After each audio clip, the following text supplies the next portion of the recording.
সাল্লাল্লাহু আলাইহি সাল্লামের দরবারে গেলেন। ইয়া রাসূলুল্লাহ, ইয়া হাবিবাল্লাহ, হুজুর আমি আবু লুবাবার গাছে আমি আমার কিনে নিয়েছি, এবার আবু লুবাবার গাছটা আপনার হাতে আমি সুপুর্দ করে দিলাম। আমার নবীজি সাল্লাল্লাহু আলাইহি সাল্লাম ওই গাছটা কেটে ওই এতিম বালকের দেওয়ালের পাঁচিল ঠিক করে দিলেন, কিন্তু জিজ্ঞেস করলেন, আবু দাহদা তুমি গাছটা কত টাকা দিয়ে কিনলে? হযরতে আবু দাহদা বলেন, ইয়া রাসূলুল্লাহ, ইয়া হাবিবাল্লাহ, নবীজি আপনি বলেছেন এই গাছটা যদি কেউ আমাকে কিনে দেয় আমি তাকে একটা জান্নাতের গাছ দেব। হুজুর আমি ওই জান্নাতের গাছ পাওয়ার আশায় মদিনার শ্রেষ্ঠ বাগান, যেই বাগানটায় 600 খেজুর গাছ আর মিষ্টি কূপের পানি আছে, গোটা বাড়ি শুদ্ধ আমি হযরতে আবু লুবাবাকে দিয়ে দিয়েছি। সুবহানাল্লাহ। নবীজি এত খুশি হয়েছেন জান্নাতের একটা গাছের আশায় 600 গাছ বিশিষ্ট বাগান, বাড়ি শুদ্ধ, কুয়া শুদ্ধ, সব দিয়ে দিলে। কাম মিন ইসকি রাবাহিন লিআবি দাহদা, যাও আবু দাহদা, আমি আগে বলছিলাম একটা গাছ দিব, তুমি এর বিনিময়ে 600 গাছ দিয়ে দিয়েছো। আমি ঘোষণা করলাম জান্নাতে এমন হাজার নয় লক্ষ লক্ষ গাছ তোমার জন্য বরাদ্দ করা হবে। দুনিয়ার মুসলমান সাহাবায়ে কেরাম জান্নাতের একটা গাছের আশায় 600 গাছ বিসর্জন দিছে, আর আমরা জান্নাতে একটা গাছ পাবো জবানটা খুলে সুবহানাল্লাহ বলতে রাজি না। বুঝছেন হিসাবটা? এবারও যারা আসতে বলবেন দেখি সুবহানাল্লাহর আওয়াজটা কত দূর যায়। আরো জোরে বলেন, আরো জোরে বলেন, আলহামদুলিল্লাহ বলেন, আল্লাহু আকবার বলেন, লা ইলাহা ইল্লাল্লাহ।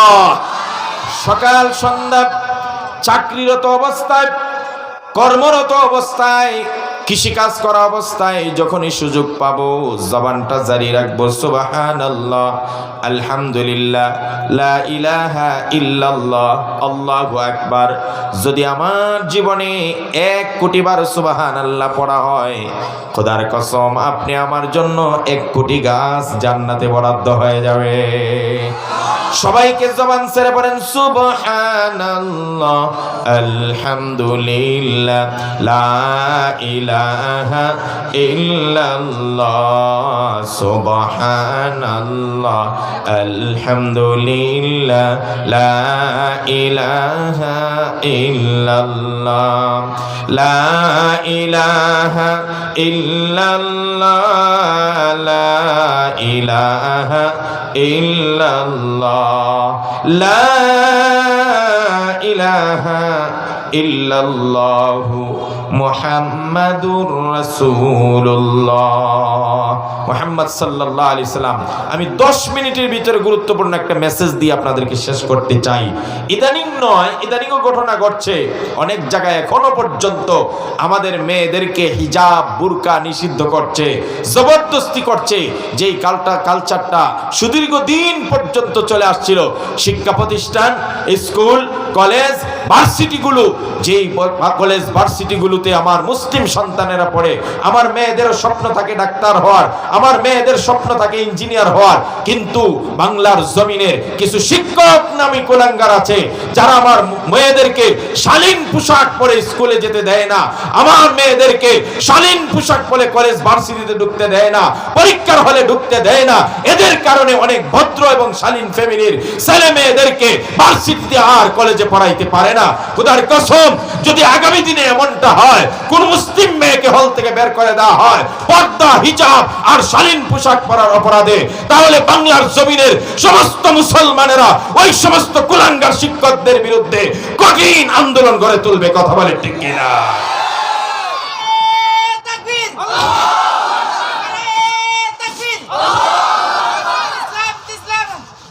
আমার ভাইয়েরা, পর্দা কারা করবে? আমার মাদের অনেক সময় প্রশ্ন থাকে, হুজুর পর্দা কার উপরে ফরজ? আমি বলবো বাংলাদেশের পর্দা কারো উপরে ফরজ না, অনলি 3 শ্রেণীর মানুষের জন্য, 3 শ্রেণীর মহিলাদের জন্য পর্দা ফরজ। আমি আজকে রতনপুর এলাকাবাসী, শফিপুর এলাকাবাসীকে জানতে চাই, আপনারা যদি এই 3 ক্যাটাগরি আপনার মহিলারা পড়ে তাহলে আপনারা পর্দা করেন, আর যদি 3 ক্যাটাগরিতে না পড়েন তাহলে আপত্তি নাই, আপনি পর্দা করবেন না। আজকে জানতে চাই এই 3 ক্যাটাগরি কে। আল্লাহ নবী সাল্লাল্লাহু আলাইহি সাল্লামকে আল্লাহ পাক জানিয়ে দিলেন, ইয়া আইয়ুহান নাবিয়্যু কুল লিআজওয়াজিকা ওয়া বানাতিকা ওয়া নিসাইল মুমিনিন। আল্লাহ রাব্বুল আলামিন বললেন, ইয়া রাসূলুল্লাহ, ইয়া হাবিবাল্লাহ, আপনি আপনার স্ত্রীদেরকে বলুন 1, 2 নম্বর আপনার মেয়েদেরকে বলুন 2, 3 নম্বর ওয়ানিসাইল মুমিনিনা, মুমিনদের যারা মহিলা আছে, যারা মুমিন মহিলা আছে, ইমানদার মহিলা আছে, যারা আল্লাহ বিশ্বাস করে, পরকাল মানে, যারা ইমানদার দাবি করে, ইমানদার মহিলা, নবীর স্ত্রী আর নবীর মেয়ে, এই 3 শ্রেণীর মানুষদেরকে আল্লাহ ডাক দেয়া বলেন তারা যেন ইউদনিনা আলাইহিন্না মিন জালাবিবিহিন্না, তাদের গায়ের কাপড়ের উপরে যেন এক্সট্রা একটা চাদর দিয়ে তাদের বডিটাকে আবৃত করে রাখে। সুবহানাল্লাহ। কাদেরকে বললেন? নবীর স্ত্রীদেরকে বললেন গায়ের কাপড়ের উপর এক্সট্রা একটা চাদর দিয়ে যেন তারা ঢেকে রাখে শরীর। 2 নম্বর বলেন নবীর মেয়েরা। তো নবীর স্ত্রীরা তো চলে গেছেন, নবীর মেয়েরা তো নাই, তো এই 2 ক্যাটাগরি চলে গেল। আরেকটা ক্যাটাগরির মহিলা আছে, তাদেরকে এই কাজটা করতে হবে, পর্দার বিধান মানতে হবে, ফরজ হুকুম পালন করতে হবে। তারা হলো, যদি তারা দাবি করে আমরা ইমানদার, আমরা আল্লাহ বিশ্বাস করি, পরকাল মানি, আমরা আখিরাত বিশ্বাস করি, আমি মুমিন, আমি বিশ্বাসী, আমি মহিলা বিশ্বাসী, তবে তোমার উপর পর্দা বাধ্যতামূলক। আর যদি সে বলে আমি আল্লাহ মানি না, আমি রাসূল মানি না, পরকাল মানি না, আমি নাস্তিক, আমি মুরতাদ, তাহলে তোমার পর্দার দরকার নাই। তবে কথা হলো এখানে আমার মুমিন ইমানদার মহিলাদেরকে বাধ্য করে বেপর্দা করার তোমার এখতিয়ার নাই। কথা বলে ঠিক কিনা? দেখেন আল্লাহ পাক বলছেন ইউদনিনা আলাইহিন্না মিন জালাবিবিহিন্না, তারা যেন শরীরের উপর, কাপড়ের উপর এক্সট্রা কাপড়, এটা চাদর বলে। আমরা কি আমাদের পোশাক চাদরকে অনলি শুধু শরীরে চাদর আমরা পরি, না চাদরকে অন্য পোশাকের উপরে পরি? পোশাক আলাদা জিনিস।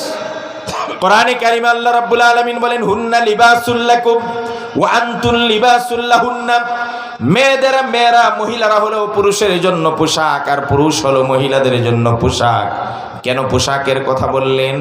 কারণ একজন স্বামী তার স্ত্রীর যাবতীয় দোষ ত্রুটি বন্ধু বান্ধবের কাছে বলবে না, গোপন করে রাখবে। পোশাক যেমন মানুষের শরীরের দোষ ত্রুটি ঢেকে রাখে, স্বামীরা তার স্ত্রীদের কোনো দোষ মানুষের কাছে বর্ণনা করবে না। আবার স্ত্রীরাও স্বামীদের কাছে স্বামীদের কোনো দোষ তাদের বান্ধবীর কাছে বর্ণনা করা যাবে না। আমাদের সমাজের অনেক মারা আছে, অনেক মেয়েরা আছে, বিবাহ হওয়ার কিছুদিনের পরে বান্ধবীদের সঙ্গে দেখা হয়। আমার মেয়েরা শুনবেন, আমার বোনেরা শুনবেন, আপনার উপর আপনার স্বামীর আমানত রক্ষা করা একান্ত কর্তব্য। ঠাট্টার চলে, হাসির চলে বান্ধবীরা জিগায় তোর স্বামী কেমন, স্বামী কেমন, এই কথা জানতে জানতে অন্দরমহলের কথা, গোপন কথা, দুষ্ত্রুটির কথা সব অবলীলায় বলে দেয়। এটা কখনো একটা আদর্শ স্ত্রীর কাজ হতে পারে না। আবার স্বামীও দেখছি অনেকে যারা নিজেদের বউয়ের সমস্ত অঙ্গ প্রত্যঙ্গের বিবরণ আর গোপনীয় বিষয়গুলো বন্ধুদের কাছে অবলীলায় বয়ান করে। এটা কখনো কাম্য হতে পারে না। আল্লাহ পাক বলেন পুরুষরা নারীদের জন্য পোশাকের মতো, নারীরাও পুরুষদের জন্য পোশাকের মতো। পুরুষ যেমন নারীদের পোশাক, স্ত্রীও পুরুষের জন্য পোশাক। তো আমি যে কথাটা বলছিলাম, পোশাক হলো মানুষের শরীর এমনিতে ঢেকে রাখে, যেটা তার দুষ্টুটি প্রকাশ না পায়। আমাদের নারীরা যেই পোশাকগুলো, 3 পিস হোক, জামা হোক, এগুলো হলো পোশাক, এটা পর্দা নয়। পর্দা আলাদা জিনিস। এই জন্য শব্দ বলছে জালাবিবিহিন্না, জিলবাবের বহুবচন জালাবিব। নিয়মিত পোশাকের উপরে যেটা পরা হয় এটার নাম হলো জিলবাব। সুতরাং পর্দা কারা করবে? যারা ইমানদার। পর্দা কারা করবে?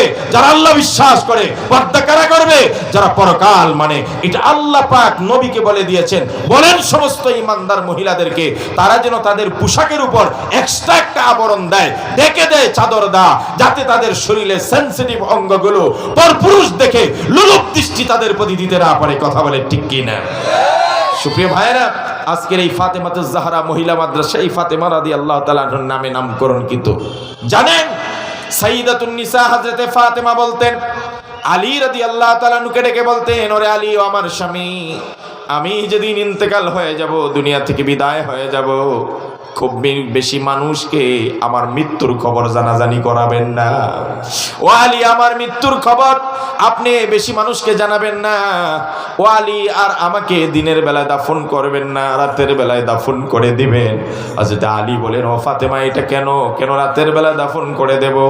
হযরত ফাতেমা নবীর স্ত্রী বলেন, ও আমার স্বামী, আমি যখন ইন্তেকাল হয়ে যাব, আমাকে যখন মানুষগুলো লাশ বহন করে নিয়ে যাবে আর কবরে রাখবেন, তখন কাপড়ের উপর দিয়েও যেন আমার আন্দাজ না করতে পারে নবীর মেয়ে ফাতেমা এতটুকু লম্বা ছিল, এতটুকু মোটা ছিল, এটা যেন অনুমান না করতে পারে।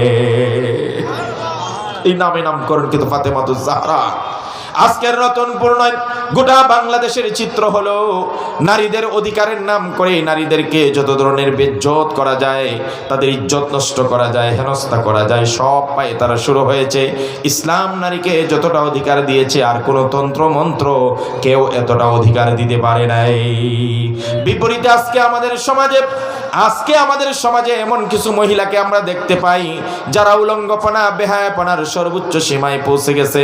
আমি আমার ওই মাদেরকে উদ্দেশ্য করি, বোনদেরকে উদ্দেশ্য করে আজকের কথাগুলো বলছি। শুধুমাত্র একটা হাদিস শোনায় দেই, নবীর একটা হাদিস যদি আপনাদের দিলের মধ্যে এতটুকু রেখাপাত করে। নবীজি বলেছেন, হযরতে আবু হুরায়রা হাদিস বর্ণনা করেন, সিনফানে মিন আহলিন নার, দুটি দল, দুই ধরনের মানুষকে নবীজি বলেছেন পরিষ্কার জাহান্নামী। একদল হলো লাম আরাহুমাই, দুই দলকে আমি দেখি নাই, কওমুম মাহুম সিয়াতুন কাযনাবিল বাকার ইয়াদরিবুনা বিহান নাস। নবীজি বলেন, একদল মানুষের কাছে গরুর লেজের মতো কিছু চাবুক থাকবে, এই চাবুক দিয়ে মানুষকে অন্যায়ভাবে অত্যাচার নির্যাতন করবে, মারধর করবে। খোদার কসম, বিগত দিনগুলোতে আমরা দেখেছি কারো মানুষকে নির্যাতন করার জন্য নিজস্ব হাতিয়ার বানাইছে। কথা বলেন ঠিক কিনা? রাসূলুল্লাহ বলছেন, অন্যায়ভাবে কোনো জনগণের উপর, সাধারণ মানুষের উপর, নির্যাতিত নিপীড়িত মানুষের উপর যদি কেউ হাত উঠায়, লাঠিচার্জ করে, খোদার কসম এরা কখনো জান্নাতে যাবে। এটা নিয়ে আমার এত লম্বা কথা নাই, দ্বিতীয়টাই আমার কথা। দ্বিতীয় নম্বরে রাসূলুল্লাহ সাল্লাল্লাহু আলাইহি ওয়াসাল্লাম বলছেন কারা জান্নাতে যাবে না, মারা ভালো করে শুনবেন। নিসাউন কাসিয়াতুন আরিয়াতুন মুমিলাতুন মাইলাতুন রুউসুহুন্না কাসনিমাতিল বুখতিল মাইলা। আল্লাহর নবী বলেন, এমন কিছু মহিলা তারা কখনো জান্নাতে যাবে না। আরে জান্নাতে তো যাবেই না, লা ইয়াদখুলনাল জান্নাতা, এরা জান্নাতে যাবে না। ওয়ালা ইয়াজিদনা রিহাহা, এমন কি জান্নাতের ঘ্রাণও তারা পাবে না। ওয়া ইন্না রিহাহা লা ইউজাদু মিন মাসিরাতি কাযা ওয়া কাযা, অথচ জান্নাতের ঘ্রাণ কোথায় আছে 100 মাইল, কোথায় আছে 500 বছর রাস্তা দূরে থাকতেই জান্নাতের ঘ্রাণ পাওয়া যায়। এই মহিলারা জান্নাতে যাবে না। কোন মহিলারা যাবে না? খুব ভালো করে খেয়াল করে শুনবেন। এখানে অভিভাবকরাও আছেন, মারাও কথা শুনছেন, বোনরাও শুনছেন, আমাদের গার্ডিয়ানরাও শুনছেন। রাসূলুল্লাহ বলছেন, নিসাউন, ওই মহিলারা যাবে না। 1 নম্বর কাসিয়াতুন, মহিলা কাপড় পরবে, কাপড় পরবে। কাসিয়াতুন, নিসাউন কাসিয়াতুন আরিয়াতুন, মহিলা কাপড় পরবে কিন্তু উলঙ্গ থাকবে। কথাটা মুখস্থ করে আজকে যাবেন। রাসূলুল্লাহ বলছেন, ওই মহিলা জাহান্নামী, জান্নাতে কখনো যাবে না, জান্নাতের ঘ্রাণও পাবে না যারা কাপড় পরার পরেও উলঙ্গ থাকে। আমাদের সমাজে কাপড় পরার পরে কি মানুষ উলঙ্গ থাকে কিনা? কাপড় পরার পরে মানুষ উলঙ্গ থাকে, কিন্তু রাসূল কি বললেন? কাপড় পরবে কিন্তু উলঙ্গ থাকবে। এই কথার ব্যাখ্যা কি? এই কথার ব্যাখ্যা হলো মুহাদ্দিসিনে কেরাম 3টা করছেন। ভালো করে মারা শুনবেন, অভিভাবকরা শুনবেন। আল্লাহ নবী সাল্লাল্লাহু আলাইহি সাল্লাম বলেন, কাপড় পরার পরে উলঙ্গ থাকবে। কথাটার অর্থ কি? 1 নম্বর কথা হলো, এত পাতলা কাপড় পরবে, কাপড় এত পাতলা পরবে, যেই পাতলা কাপড় পরার কারণে, পাতলা হওয়ার কারণে শরীরের অঙ্গভঙ্গি, শরীরের অঙ্গ সব প্রকাশ হয়ে যায়। কাপড়ের বাহির থেকেও ভিতরে সব কিছু দেখা যায়। যারা এমন পাতলা কাপড় পরবে, রাসূল বলেন এরা কাপড় পরেও উলঙ্গ, কাপড় পরলে যা, না পরলেও তা। কথা বলেন ঠিক কিনা? আমাদের সমাজে এমন পাতলা শাড়ি আছে না নাই? কথা বলেন না কেন? রুচির একটা বিষয়, সম্ভ্রান্তের একটা বিষয়, ভদ্রতার একটা বিষয়। মশারির মতো শাড়ি পরে আপনি রাস্তা দিয়ে হাঁটবেন, রাসূল বলেন এটাই হলো কাপড় পরার পরেও উলঙ্গ থাকবে। তাহলে কাপড়টা এত পাতলা হবে যেই কাপড় পরা যা, না পরাও তা। মুহাদ্দিসিনে কেরাম বলেন, 2 নম্বর, কাপড় পরলেও উলঙ্গ কেমনে হয়? কাপড় পরার পরে উলঙ্গ হবে ওই কাপড় পরনেওয়ালা নারী, যেই নারী কাপড় পরছে মোটাই, পাতলা নয়, তবে যেটুকু পরার কথা এটুকু পরে নাই, শর্ট পরছে, আছে না নেই? কথা কয় না কেন? সারা শরীর ঢেকে রাখার কথা, দেখা গেছে শরীরের 1/4 বা 1/3 খোলা, এমন কাপড় পরা যা না পরাও। আমাদের সমাজে বর্তমানে শাড়ির যে বাঁশ দেওয়া হয়, শাড়ি পরে যে রাস্তায় বের হয়, আপনারা আমাকে সাক্ষী দিবেন আল্লাহর হস্তে, এই শাড়ি দিয়ে কি আমার মাদের পেট পিঠ ঢাকা যায়? কথা বলেন, ঘাড় ঢাকা যায়? মা গো, এই কথাগুলো আপনাদেরকে বলতে হচ্ছে, আপনারা মায়ের জাতি লজ্জা করে কিন্তু বলতে হয়। রাসূলুল্লাহ বলছেন, যারা শর্ট কাপড় পরে রাস্তাঘাটে বের হয়, এরাই কাপড় পরার পরে উলঙ্গ হয়ে রাস্তায় চলাফেরা করে। তাহলে 1 নম্বর পাইলাম, কাপড় পরবে তারপরে উলঙ্গ, তার মানে পাতলা কাপড় পরলে উলঙ্গ। 2 নম্বর, কাপড় পরার পরে উলঙ্গ কেমনে হয়? শর্ট কাপড় পরছে। 3 নম্বর, মুহাদ্দিসিনে কেরাম বলেন, পাতলাও নয় শর্টও নয়, পরছে ঠিকঠাক মতে, কিন্তু কাপড়গুলা এতটা ঢিলে ডালা নয়, একেবারে স্কিন টাইট কাপড় পরছে। আছে না নেই? কথা বলেন। আল্লাহর হস্তে যারা বোরকা পরেন, যারা বোরকা পরেন আমার মুসলিম মায়েরা, আল্লাহর হস্তে যদি আপনার বোরকা পছন্দ না হয়, আল্লাহর বিধানকে লঙ্ঘন করতে মনে চায়, আপনি যদি বেপরদা চলতে মনে চায়, আমাদের আপত্তি নাই, চলেন, হিসাব আল্লাহর কাছে আপনি দিবেন। কিন্তু বোরকা নামে এমন ফ্যাশন পরবেন না, এমন ফ্যাশনের বোরকা পরবেন না যেই বোরকা আপনার অঙ্গ প্রত্যঙ্গ, সেনসিটিভ অঙ্গগুলো প্রদর্শন করে আরো বেশি আকর্ষণীয় লোলুপ দৃষ্টি তৈরি করে। এটা বোরকাকে অপমানিত করলেন, ইসলামের বিধানকে অপমানিত করলেন। বোরকার অর্থ এটা নয়। বোরকা অর্থ আপনি কেমন, আপনি কি জোয়ান না বুড়ি, সেটাই চিনা যাবে না, এটার নাম বোরকা। আজকালের বোরকা, বোরকা না পড়লে যতটুকু আকর্ষিত হয় তার চাইতে বেশি আকর্ষণীয় হয়। এরা 2টা অপরাধ করে, 1 নম্বরে পর্দা তো করলোই না, 2 নম্বরে পর্দাকে এরা অপমানিত করলো। কথা বলে ঠিক কিনা? স্কিন টাইট কাপড় মহিলাদের পরা জায়েজ? আরো জোরে বলেন। সাবধান মহিলারা, আপনারা আমাদের মায়েদের জাতি। রাসূলুল্লাহ বলছেন কাপড় পরার পরে উলঙ্গ থাকবে। 3 নম্বর হলো পরছে ঠিকঠাক মতোই, কিন্তু সবগুলা স্কিন টাইট, যে কারণে এই কাপড় পরা আর না পরা সমান। এই 1 নম্বর মহিলা যারা উলঙ্গ অবস্থায় রাস্তায় চলাফেরা করে। নবীজি সাল্লাল্লাহু আলাইহি ওয়াসাল্লাম বলেন, মুমিলাতুন মাইলাতুন, এই মহিলারা আবার অপরকে নিজের দিকে আকৃষ্ট করবে, নিজেও আকৃষ্ট হবে। কথা কন, আছে না নাই? আজকাল মহিলারা নিজেরাই বলে আমি ওই ছেলের প্রতি ক্রাশ। রাসূলুল্লাহ ভাষা বলে গেছে 1400 বছর আগে। মুমিলাতুন মাইলাতুন, মুমিলাতুন অর্থ হলো সে তার দিকে অন্যকে আকৃষ্ট করবে, আবার সে অন্যের দিকে আকৃষ্ট হবে, মানে সে অন্যের ক্রাশ হবে, সে অন্যের প্রতি ক্রাশ খাইবে। এই ক্রাশ হওয়া আর ক্রাশ খাওয়া 2টাই হাদিসে শব্দ আসছে, মুমিলাতুন মাইলাতুন। আপনি যে লাল লিপস্টিক পরে পিক পিক করে হেঁটে বেড়ান, আপনার প্রতি অন্য আকৃষ্ট হয়, আবার আপনি সুন্দর ছেলের দিকে চোখ ইশারা করে আকৃষ্ট হন। 2টাই জাহান্নামীর আলামত। কথা বলে ঠিক কিনা? আমার মারা, না মুমিলাতুন হবেন না মাইলাতুন হবেন। আপনি ক্রাশ খাবেন না, ক্রাশ হতেও দিবেন না। এরপর রাসূলুল্লাহ এই মহিলাদের, জাহান্নামী মহিলাদের আরেকটা আলামত বলছেন, রুউসুহুন্না কাআসনিমাতিল বুখতিল মাইলা। রাসূলুল্লাহ বলেন উটের কুজ, উটের কুজ আছে না দেখছেন, ঘাড়ের এখানে যে চড়ায় থাকে, এই কুজ দেখছেন না? হাঁটার সময় কি হয়? উট যখন হাঁটে তখন তার এই কুজটা কি হয়? নড়ে না, একবার এদিকে হেলে আবার ওইদিকে হিলে। দেখেন রাসূলুল্লাহ 1400 বছর আগে, মনে হয় যে বর্তমান ফ্যাশনের জমানার মহিলাদের এই অবস্থা দেখে দেখে বলছেন, রুউসুহুন্না কাআসনিমাতিল বুখতিল মাইলা, এই জাহান্নামী মহিলাদের চুলগুলো হবে উটের কুজের মতো। অর্থাৎ তারা যখন রাস্তা দিয়ে হাঁটবে, চুলগুলোকে শ্যাম্পু করে এমন ভাবে ফুলাইবে, কিছুক্ষণ পরে পরে এইদিকে একটা বাড়ি মারে, আবার কিছুক্ষণ পরে ওইদিকে একটা বাড়ি মারে। দেখছেন না আপনারা? কথা কয় না কে?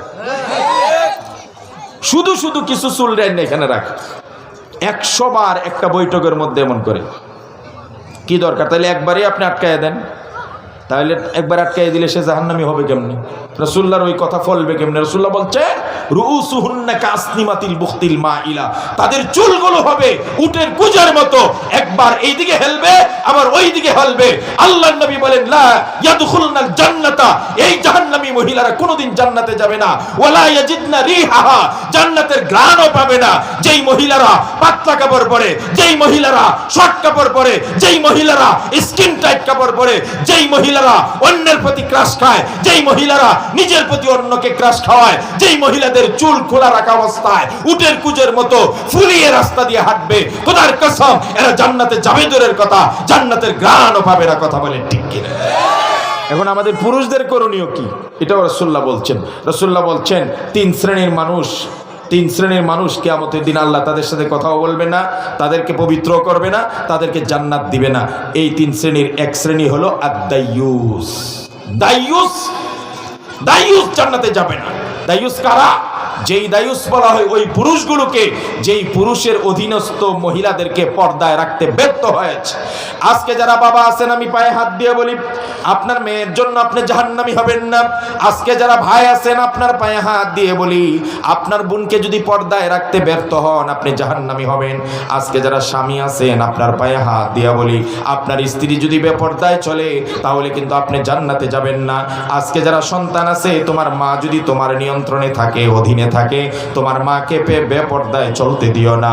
যেই পুরুষ তার মেয়েকে, যেই পুরুষ তার বোনকে, যেই পুরুষ তার স্ত্রীকে, যেই পুরুষ তার মাকে, এই চার শ্রেণীর মহিলাকে পর্দায় রাখতে ব্যর্থ হয়, এরা হলো দাইয়ুস। আর রাসূল বলেন দাইয়ুস কোনোদিন জান্নাতে যাবে না। সুপ্রিয় ভাইয়ার, আমার কথা শেষ। আজকের এই ফাতেমাতুজ জাহরার নামটা দেখে আমার ভালো লাগছে। হযরতে ফাতেমার জীবনী, হযরতে ফাতেমাকে মডেল ধরে, আদর্শ ধরে আজকের এই মাদ্রাসায় যদি আমার সন্তানগুলাকে বেশি না আলেমা হাফেজা সবাই হয় না, ন্যূনত পক্ষে 3টা বছর নুরানি যদি সন্তানকে পড়ান তাহলে সে বুঝে যাবে আমি আল্লাহর বিধান মানার জন্য যেটুকু জানা দরকার অন্তত ওইটুকু আমি জানতেছি। আপনার মেয়েটা ডাক্তার হোক, ইঞ্জিনিয়ার হোক, আপনার মেয়ে ব্যারিস্টার হোক, আমাদের আপত্তি নাই, কিন্তু সে কোনোদিন অশালীন আর অসভ্য হবে না, কখনো বেপরদা আর অশ্লীলতার দিকে পা বাড়াবে না। কথা বলেন ঠিক কিনা? আপনি যতই হাজি গাজি হন, আপনি যতই নামাজি হন, খোদার কসম আপনার মেয়ে যদি পর্দা না থাকে, আপনার বউ যদি বেপর্দা চলে, আপনার বোন যদি বেপর্দা চলে, আর যদি তারা আপনার অধীনে হয়, আপনি হাজি গাজি হলেও জান্নাতে যাবেন? পরিষ্কার কথা, আপনি দাইয়ুস হয়ে যাবেন। এতএব আমি সকলের কাছে বিনীত অনুরোধ করছি, আজকের এই মাদ্রাসাগুলোতে আপনারা মাদ্রাসা শিক্ষাকে একটু অন্য নজরে দেখেন। আমি বলি না সবাইকে মাস্টার, ইঞ্জিনিয়ার, ব্যারিস্টার বানায় দেন, তবে যে জমানা আসতেছে রাসূলুল্লাহ বলছেন জ্বলন্ত আংরা হাতে রাখা কঠিন, জ্বলন্ত আংরা হাতে রাখা কঠিন, এর চাইতে কঠিন হলো ঈমান ধরে রাখা। এই জমানার মধ্যে এসে যদি সন্তানগুলাকে, খোদার কসম সন্তানগুলাকে যদি ঈমান হারা করেন, আপনি যদি ঈমানদার না বানান, কেমনে ঈমানদার বানাবেন? আপনার সন্তানকে ঈমানদার বানানোর আপনার প্রচেষ্টা হলো কমপক্ষে 3টা বছর ছোটবেলায় তাকে মাদ্রাসায় পড়াবেন। এটা আমার বিনীত অনুরোধ। নুরানি 3টা বছর পড়লে সে কোরআনটা শিখবে, নামাজটা শিখবে, ধর্মের নিত্য প্রয়োজনীয় এবং আবশ্যকীয় কিছু বিধান সে জেনে বের হবে, আল্লাহর পরিচয়টা লালন করবে, রাসূলুল্লাহর আদর্শগুলো সে চিনবে, সাহাবায়ে কেরামের সোনালী ইতিহাস পড়ে তারপরে যদি সে ডাক্তার হয়, ব্যারিস্টার হয়, ইঞ্জিনিয়ার হয়, খোদার কসম সে কোনোদিন নাস্তিক হবে না। কথা বলে ঠিক কিনা? আর যদি আপনার সন্তানকে ডাক্তার বানাইছেন ঠিকই, ইঞ্জিনিয়ার বানাইছেন ঠিকই, ব্যারিস্টার বানাইছেন ঠিকই, কিন্তু তাকে ঈমানদার বানান নাই, দ্বীন শিক্ষা দেন নাই, কোনো কারণে যদি সেই ডাক্তার, সেই ইঞ্জিনিয়ার, সেই ব্যারিস্টার জাহান্নামী হয়, সে একা যাবে না, আপনাকে নিয়ে যাবে। কোরআন বলছে, কোরআন আমাদেরকে বলছে, ওয়াকানু রাব্বানা ইন্না আতা'না সাদাতানা ওয়া কুবারা'না ফাআদাল্লুনা আস-সাবিলা রব্বানা আতিহিম দি'ফাইনি মিনাল আযাবি ওয়ালআনহুম লা'নান কাবীরা।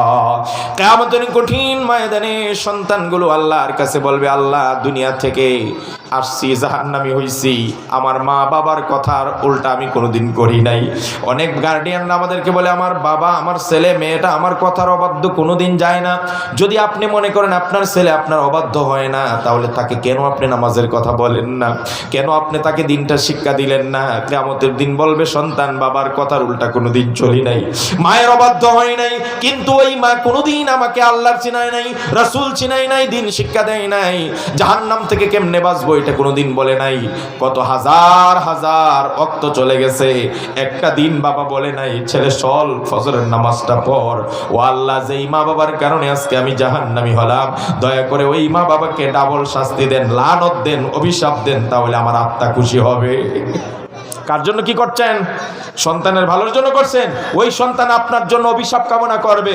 ওয়ালআনহুম লা'নান কাবীরা, আল্লাহ আমার বাবার উপর অভিশাপ দেন, আল্লাহ আমার মায়ের উপর লানত দেন। এরা কেন আমাকে জাহান্নামী বানাইলো? এরা এত টাকা খরচ করে আমাকে ডাক্তার বানাইতে পারছে, দেশ বিদেশ থেকে সার্টিফিকেট অর্জন করাইছে, জমিন বিক্রি করে বিদেশে ল পড়াইছে, কিন্তু কোনোদিন কয় নাই নামাজটা শিখ, কোনোদিন বলে না পর্দাটা শিখ, কোনোদিন বলে না আল্লাহ কাকে বলে চিন, নবী কাকে বলে চিন, কোনোদিন বলে নাই তোর উপর কি কি আবশ্যক ইসলামে। এই কথা যেহেতু বলে নাই, এই জন্য তাদের উপর আমি অভিশাপ চাচ্ছি। ওয়ালআনহুম লা'নান কাবীরা, তাদের উপর অভিশাপ দেন আর ডাবল ডাবল শাস্তি দেন, ডাবল ডাবল শাস্তি দেন। এই জন্য অভিভাবকদের পায়ে ধরি, আপনার আমলের কারণে আপনি যদিও জান্নাতে যাইতে চান মনে আশা করে, কিন্তু সন্তানকে জাহান্নাম থেকে না ফেরানোর কারণে আপনার নিস্তার হবে না। দায়ুস লা ইয়ানজুরুহুমুল্লাহু ইলাইহিম ওয়া লা ইউকাল্লিমুহুম ওয়া লা ইউযাক্কিহিম ওয়া লা ইয়াদখুলুনাল জান্নাহ। দায়ুস কোনোদিন জান্নাতে যাবে না, দায়ুস কোনোদিন জান্নাতে যাবে না। দায়ুসের প্রতি আল্লাহর চেহারা তুলেও তাকাবেন না, কথা বলবেন না, পবিত্র করবেন না। এই জন্য অভিভাবকদের অনুরোধ আর আমার মাদের অনুরোধ হইল, আরেকটা বিষয় আমি এখানে ফোকাস করছি, সেটা রাসূলুল্লাহ সাল্লাল্লাহু আলাইহি ওয়াসাল্লাম অভিশাপ করছেন দুই শ্রেণীর মানুষের উপর। লাআনা রাসূলুল্লাহ সাল্লাল্লাহু আলাইহি ওয়াসাল্লাম আল মুতাশাব্বিহাতি বির রিজালি মিনান নিসা ওয়াল মুতাশাব্বিহিনা বিন নিসাই মিনার রিজাল। সমাজে কিছু পুরুষ আসেনি যারা নারীর বেশ ধরে, কথা কন নাকি আপনারা? লোকটা পুরুষ কিন্তু নারীর বেশ ধরে নাই। লম্বা চুল রাখা এটা নারীর বেশ, কথা কয়। কানে দুল পরা কার বেশ, কথা বলেন। নারীদের মতো পোশাক পরা কার বেশ, আসেনি? কথা বলেন, আসেনি? খোদার কসম ওই সমস্ত পুরুষদেরকে আমার ধিক্কার জানাতে মন চায়। বেটা, তোমাকে আল্লাহ পুরুষ বানাইছে, তুমি নারী হওয়ার বড় শখ না? তুমি নারীর মতো কানে দুল পরো, নারীর মতো কানে দুল পরে এটাকে ফ্যাশন মনে করো না। তুমি এটা ফ্যাশন করছো না, লম্বা চুল রেখে ফ্যাশন করছো না, রেইনবো রঙের কালার দিয়ে তুমি ফ্যাশন করছো না নারীর, বরং তুমি নারীর সাদৃশ্য গ্রহণ করার কারণে রাসূলুল্লাহ সাল্লাল্লাহু আলাইহি ওয়াসাল্লাম বলছে, লানা রাসূলুল্লাহ সাল্লাল্লাহু আলাইহি ওয়াসাল্লাম আল মুতাশাব্বিহিনা বিন নিসাই মিনার রিজাল। যেই পুরুষগুলো নারীদের সাদৃশ্য গ্রহণ করবে, নারীর মতো চলাফেরা করবে, নারীর মতো কানে দুল পরবে, এদের উপর রাসূলুল্লাহ লানত দিছে, তুই অভিশপ্ত, তুই অভিশপ্ত, তুই অভিশপ্ত। খোদার কসম, আল্লাহ রাসূল যদি কাউকে অভিশাপ দেয়, এ দুনিয়া তো ক্ষতিগ্রস্ত, পরকালেও চরম বেজ্জত হবে। কথা বলেন ঠিক কিনা? এই যুবকরা, পশ্চিমা সংস্কৃতি অবলম্বনে, হিন্দুয়ানি সংস্কৃতি অবলম্বনে তুমি নারীর সাদৃশ্য গ্রহণ করো না, কানে দুল পরো না, এটা তোমার সাজে না। আবার মহিলারাও আসেনি, পুরুষ হইতো চায়, কথা কয় না কার? আরো জোরে কন। মহিলারা এখন কামিজ সালোয়ার পরতে মনে, এখন প্যান্ট শার্ট পরতে তারা বড় ভালো লাগে, এটা বলে স্বাধীনতা। এটা কি? এটার নাম স্বাধীনতা। আরে অতিরিক্ত স্বাধীনতা মানে এটা স্বৈরতন্ত্র, কথা কন ঠিক কি? এক্সেস স্বাধীনতা মানে কি? স্বৈরতন্ত্র। প্রত্যেকটা জিনিসের লিমিট আছে না নাই? কথা বলেন, আছে না নাই? আপনার ছেলেকে যদি বলেন তোরে আমি স্বাধীনতা দিলাম, তুই যা মনে চায় তা করতে পারবি, তুই যেহেতু এই দেশের নাগরিক, সে যদি গতকালকে এরপরের দিন গিয়ে মদ খেয়ে বাড়িতে ফিরে, বাবা আমার মশারিটা টানায় দাও, ছেলে এসে বলতেছে বাবারে, আপনি বলবেন না যে তোরে তো স্বাধীনতা দিছি, এটার নাম স্বাধীনতা? কথা বলেন না কেন? আপনি গোটা বাংলাদেশ আমার যে কোনো যাওয়ার জায়গার অনুমতি আসেনি, আপনার নাই, কিন্তু এর মানে কি আপনি সেনানিবাসের ভিতরে অনুমতি ছাড়া যাইতে পারবেন? কেন? আপনার না স্বাধীন দেওয়া হয়েছে, আপনি স্বাধীন দেশে স্বাধীন নাগরিক। কি বুঝলেন? দুনিয়াতেই দুনিয়ার সিস্টেমই আছে, সব জায়গায় একেবারে স্বাধীনতা থাকলেও কিছু কিছু জায়গা কিছু ব্যারিকেড আছে না নাই, হাতা আছে না নাই, বাউন্ডারি আছে না নাই, আল্লাহর হেমা আছে, আল্লাহর সীমানা আছে। আপনি স্বাধীন, ঠিক আছে, আপনি কি খাবেন, আপনি কেমনে চলবেন, আপনি কি পড়বেন, সব স্বাধীনতা আছে। কিন্তু ইসলাম আপনাকে কিছু রোল দিয়েছে, কিছু নিয়ম দিয়েছে, কিছু আদর্শ দিয়েছে, কিছু সীমানা দিয়েছে। এই সীমানা অতিক্রম করা মানে স্বাধীনতা নয়, বরং এটা বেহায়াপনা, বরং এটা আল্লাহর সঙ্গে বেয়াদবি। কথা বলেন ঠিক কিনা? সুতরাং যেই নারীরা পুরুষের পোশাক পরে, প্যান্ট শার্ট পরছে, আছে না নাই? কথা কেন? আছে না নাই? চুল ছোট করে পুরুষের মতো চুল রাখছে, আছে না নাই? আরে মা গো, আপনি কেন 3 পিস পরেন? একটা পিস যদি আপনার কাজেই না লাগে তাহলে নাম দেন 2 পিস। কি নাম দেবেন? 2 পিস। অযথা 3 পিস নাম দিয়া গলারটা কোথায় থাকে, বুকেরটা গলায় থাকে। এটা আমি কোন সভ্য সমাজের মানুষ জানি না। আমেরিকায় একজন পাকিস্তানি মেয়ে ডাক্তারকে প্রশ্ন করছিল যে তুমি নোবেল পুরস্কার পাইলা, অনেক অনেক পুরস্কার পেলে, কিন্তু তুমি হিজাব টিজাব পোশাক টোশাক লাগাইয়া একবারে ভদ্র মুসলিম সমাজের মতো চলো, কারণটা কি? তুমি তো সেকেলে হয়ে যাচ্ছ, তুমি তো আনসুসাল হয়ে যাচ্ছ, তুমি তো আদিকালে ফিরে যাচ্ছ।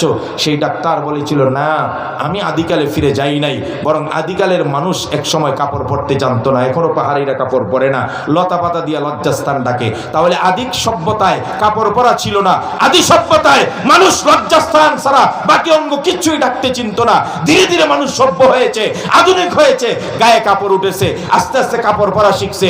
যত বেশি কাপড় পরবে তত সভ্যতার দিকে ফিরে যাবে, আধুনিকতার দিকে ফিরে যাবে। আজকের বর্তমান বাংলাদেশে আধুনিকতার নামে শরীর থেকে আস্তে আস্তে কাপড় কমাইতেছে, মানে এরা আবার আপনাকে অসভ্য জাতিতে নিয়ে যেতে চায়, আদিকালে নিয়ে যেতে চায়, আনসুসাল আর অসামাজিক বানাইতে চায়। খোদার কসম, বাংলার জমিনে উলামায়ে কেরাম থাকতে, ধর্মপ্রাণ মুসলমান থাকতে এই দেশকে অসভ্য দেশে বানাইতে কাউকে দেওয়া হবে না। কথা বলেন ঠিক কিনা? আল্লাহ রাব্বুল আলামিন আমাদের এই সমস্ত মাদ্রাসা মারকাজগুলোকে দ্বীনের জন্য কবুল করুন। গোটা এলাকার সভ্য সমাজ বিনির্মাণে ভূমিকা রাখার তৌফিক দান করুন। বাচ্চা সন্তানগুলোকে দ্বীন ইসলামের কান্ডারি বানায় দাও। ওয়া আখিরু দাওয়ানা আনিল হামদুলিল্লাহি রাব্বিল